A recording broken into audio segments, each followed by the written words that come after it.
But he's been an extraordinary leader, and he is right. The past 4 years have seen more progress legislatively for the labor movement than the preceding 50. I can tell you as a person who was there on every issue, it wouldn't have happened if it wasn't for Mario Salento and the AFL-CIO. So let's give him another round of applause. The entire executive committee, to Dennis Hughes. Let's give Dennis Hughes a round of applause for all his leadership and good efforts. To Karen McGee and the teachers and her leadership. Let's give her a round of applause.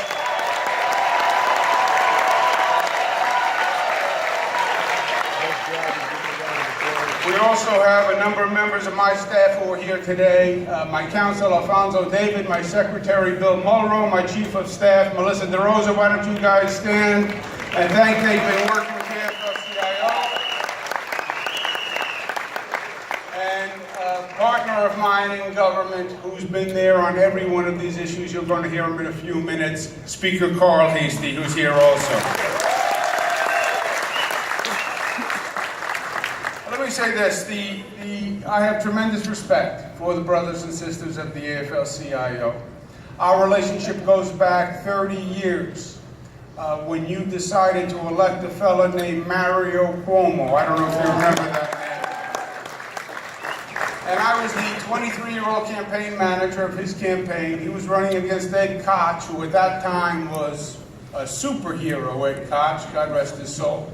He was mayor of New York, and he was going to run for governor, and then he was going to run for president, and then he was going to run for the heavens. And there was no way Mario Cuomo could win. But Mario Cuomo had one thing with him, and that was organized labor. And you made Mario Cuomo governor of the state of New York just on the back of labor, and I'll never forget it.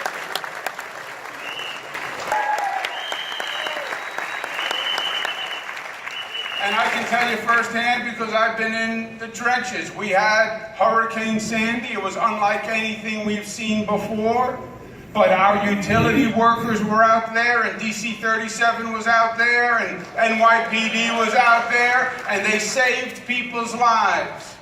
We had 7 feet of snow in Buffalo, New York. Now, Buffalo gets snow, but even Buffalo never had 7 feet of snow before. 7 feet of snow, CSCA was out there. They were shoveling while their own families were still locked in their own homes. That's what makes New York, New York. We have a mass transit system that is over capacity, carrying millions of more people than it was ever designed to do. But the TWU and the LIRR workers make it work, and they make it work every day. Yeah. We have news in the United States of America with NYSIT and the UFP.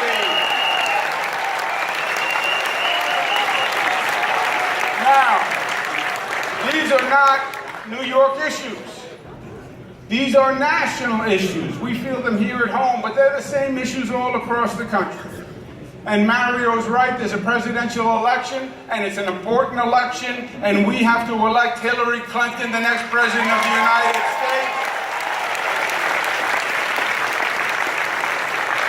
She understands it, she gets it. I was part of the Clinton administration for 8 years, and she gets and understands our issues, the problems, and the solutions.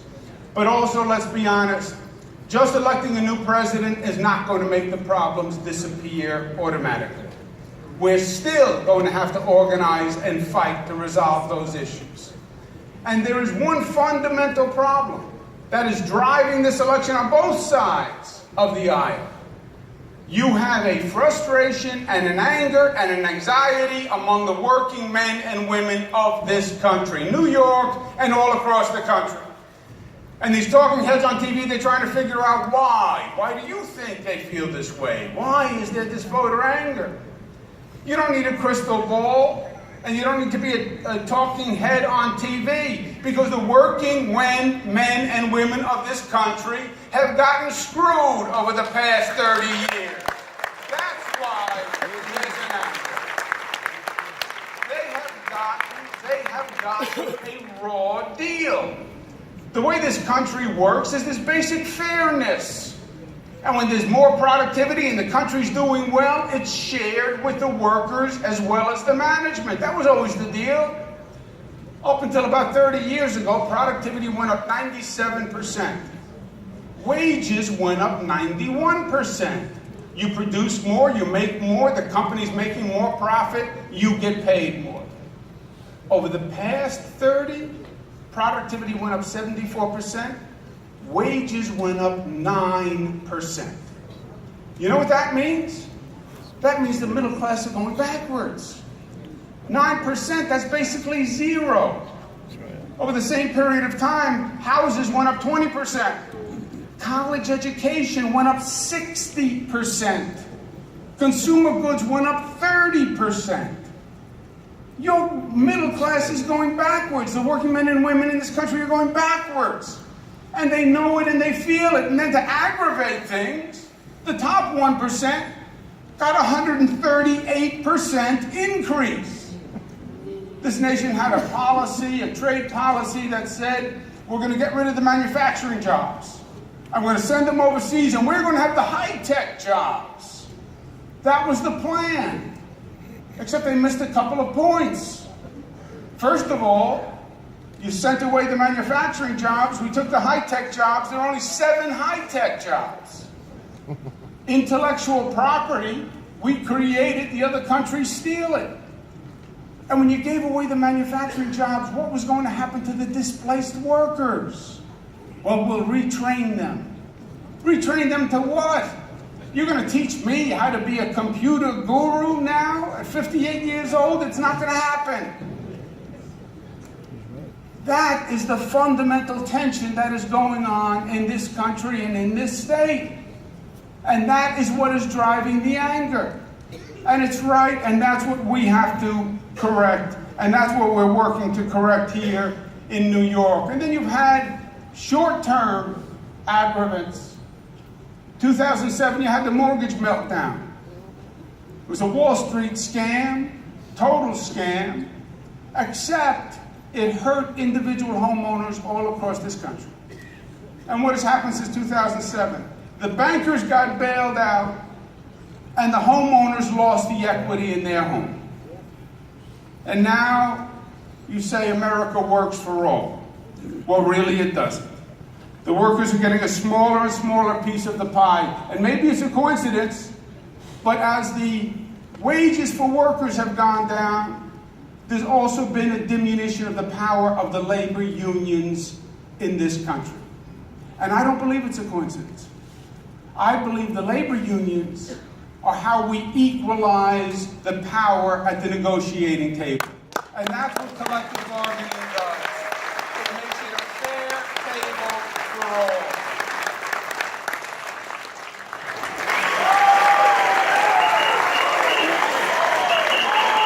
And my friends, that's what this fight on 421A is all about.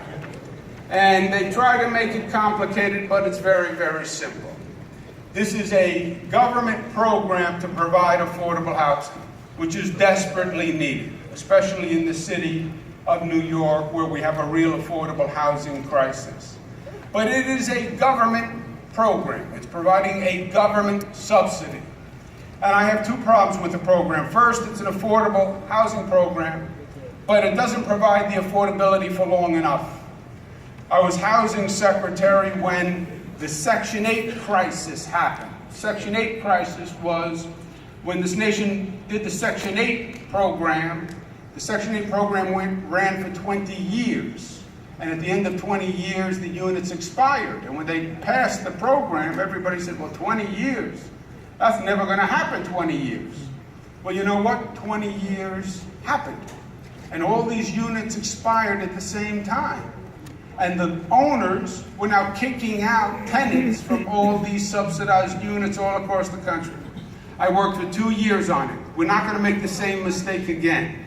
Affordable housing means affordable housing for the useful life of the unit, and we're not going to pay a half a home.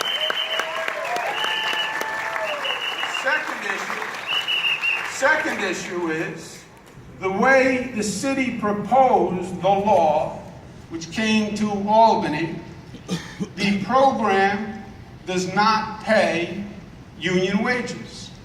Why? Because the developers don't want to be forced to use union labor. Because if they are left on their own, they want to use non-union labor. And at one time, in this city, you would never dream of building non-union construction. Ask Gary LaBarbera. But more and more, you see developers using non-union labor. And now they want government to validate that decision by saying government will fund the program that pays non-union labor. And they're criticizing me, saying, well, I want to pay more just because the unions want the union jobs. I want to pay more so we have union jobs because government shouldn't pay a poverty wage. That's why I want to pay more. I want to pay more because I want us to have skilled labor on that job and build it right the first time and build it to last. I want to pay union labor because I want benefits and health care so the government doesn't have to subsidize it. I want union labor because I want a real apprentice program so we're training the next generation of workers. I want union labor because this is a union town. We have the highest number of unionized people in this state. I want union labor because they built the middle class in this country and they're going to rebuild the middle class in this country. That's why I want union labor. I want union labor because they're a force for social justice, not just in this state, but all across this country. And my last point is this, my friends. And Mario said, I come from a time when the AFL-CIO and the AFL-CIO movement was an unbeatable force.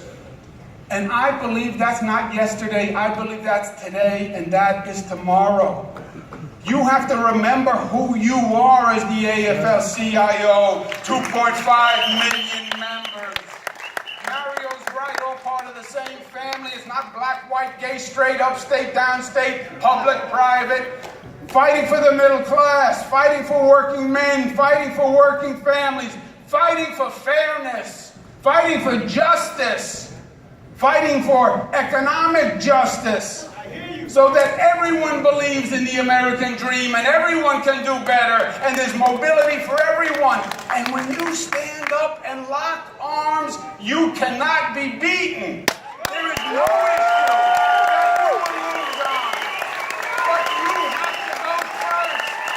If the AFL-CIO comes together and stands together, we can make this state greater than it's ever been.